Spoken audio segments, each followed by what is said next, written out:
Hi, friends. When was the last time your heart was moved with pity? For me, it was this week. You see, friends, I was hearing a story about a teacher who was running a Super Bowl, collecting canned soup, that is. See what I did there? For a homeless shelter for her juniors. And it was an opportunity for students to get extra points on a test, quiz, or be exempt from a homework assignment, or be exempt from an article report. But here,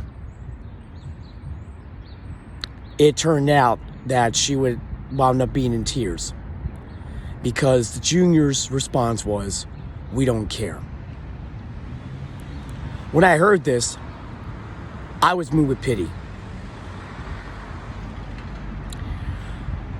When I look at this gospel reading from Mark, I could not help but think about the times where a lot of us, including me, are moved with pity when there are events that happen. And when I look back at this, there are times where, I remember growing up, it was chaotic. Let me just say the least. I'm sure many of you watching this video can relate. Maybe there's something that happened while you're growing up that it kind of comes full circle when someone had the same problem you did, and you just couldn't help but feel sad for that person. Your heart, there's a pit in your heart, basically. I think also in this day and age, there's so much that can really tear us apart inside. For Jesus, he had compassion for that person who suffered from leprosy.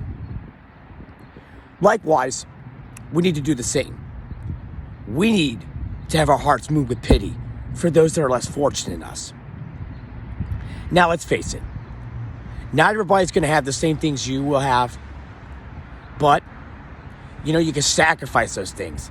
And I think that's a good message for us to take as we're about to prepare for Lent. So I think that some things you have to ask yourselves is, how could I be more present? How could I help people that are not as fortunate as I am? How could I be more present? Those are some of the things you have to ask yourself. One of the first things you have to do is just put away the cell phone. And let's face it, it's a distraction. I hate to admit it, because it's not only that, but the gadgets, particularly iPads, they're becoming a distraction.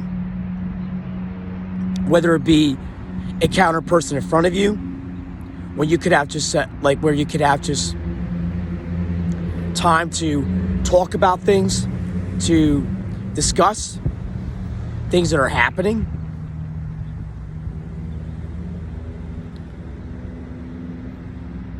Whereas, you're using that as a way to be selfish.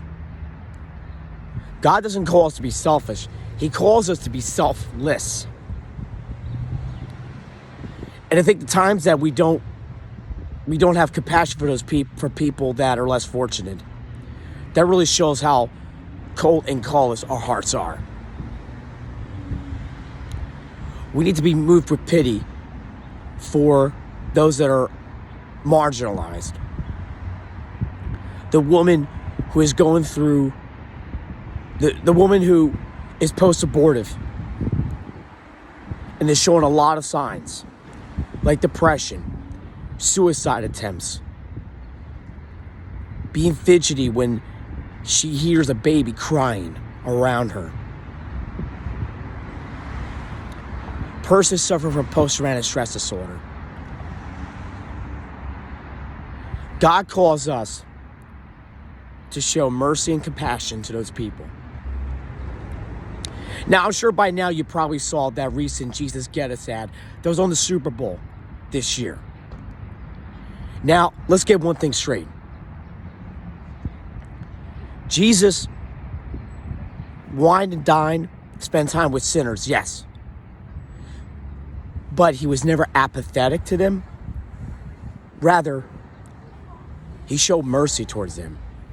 His heart was moved with pity for those that are seen as like the bottom of the food chain, basically.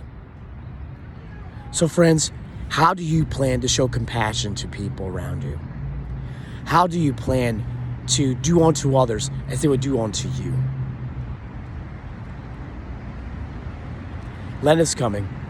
God bless.